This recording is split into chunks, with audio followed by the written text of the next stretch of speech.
మిత్రులారా, అందరికీ నమస్కారం. నేను మీ అడ్వకేట్ రాంబాబు.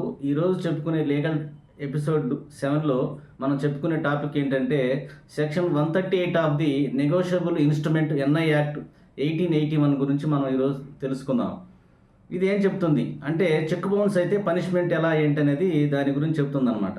అసలు చెక్ బౌన్స్ అంటే ఏంటో మనం ఒకసారి పరిశీలిద్దాం. చెక్ బౌన్స్ అంటే మనం ఎవరికైనా ఏదైనా సందర్భంలో మనం చెక్కు రాసి ఇచ్చినట్లయితే ఆ చెక్కు కనుక బ్యాంకులో కనుక ఇన్సఫిషియెంట్ ఫండ్స్ ఉన్నా సరే, లేకపోతే ఆ బ్యాంకుకి మనం ఇచ్చే చెక్కు మీద సరైన సిగ్నేచర్ సరిగా లేకపోతే అకౌంట్ కనుక స్టాప్ చేసినా కూడా, అంటే మనం ఇచ్చే డేట్ కన్నా ముందు అకౌంట్ స్టాప్ చేస్తే ఆ బ్యాంకు వాళ్ళు ఈ చెక్కుని డ్రా చేసుకోవడానికి అవకాశం ఉండదన్నమాట. ఇలాంటి సందర్భాల్లో చెక్ బౌన్స్ అవుతుంది అనమాట. ఈ చెక్ బౌన్స్ గురించి చెప్పేదే మరి నెగోషియబుల్ ఇన్స్ట్రుమెంట్ యాక్ట్ సెక్షన్ 138 చెప్తుందన్నమాట. కాబట్టి ప్రతి ఒక్కరూ కూడా తెలుసుకోవాలి, చెక్ బౌన్స్ అయింది అంటే దానికి పనిష్మెంట్ ఏంటి అనే విషయాలను మనం ఒకసారి పరిశీలించినట్లయితే సెక్షన్ 138 ప్రకారంగా చెక్ బౌన్స్ అయినట్టయితే అది క్రిమినల్ అఫెన్స్గా మనం చెప్పవచ్చు అనమాట. సెక్షన్ 138 క్రిమినల్ అఫెన్స్గా చెప్తారనమాట. కాబట్టి చెక్ బౌన్స్ అయితే మనం ఏం చేయాలి అనే దాన్ని ఒకసారి పరిశీలించినట్లయితే, ఎగ్జాంపుల్గా చూసుకున్నట్లయితే మనం ఒక 5 లక్షలు ఎవరికైనా చెక్కు రాసి ఇచ్చాము, కానీ చెక్ బౌన్స్ అయింది.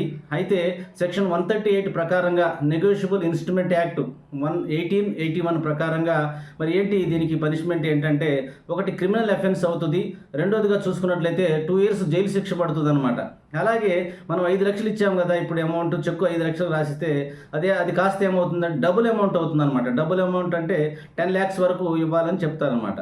కాబట్టి ఈ సెక్షన్ పనిష్మెంట్ గురించి చెప్తుంది అనమాట. కాబట్టి ఈ సెక్షన్ 138 ప్రకారంగా చెక్ బౌన్స్ అయితే మాత్రం తప్పనిసరిగా మరి డబుల్ అమౌంట్ మనం పే చేయాల్సి ఉంటుంది అనమాట.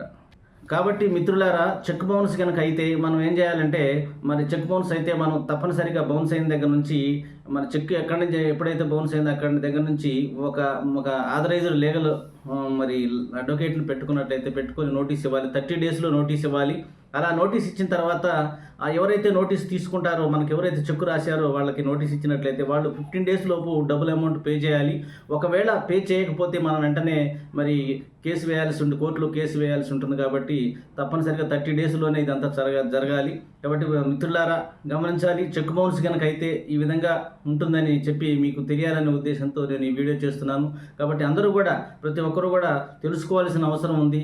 కాబట్టి ప్రతి ఒక్కరూ ఈ విషయాలను తెలుసుకొని అర్థం చేసుకుంటారని ఈ సందర్భంగా నేను తెలియజేస్తున్నాను. జై హింద్.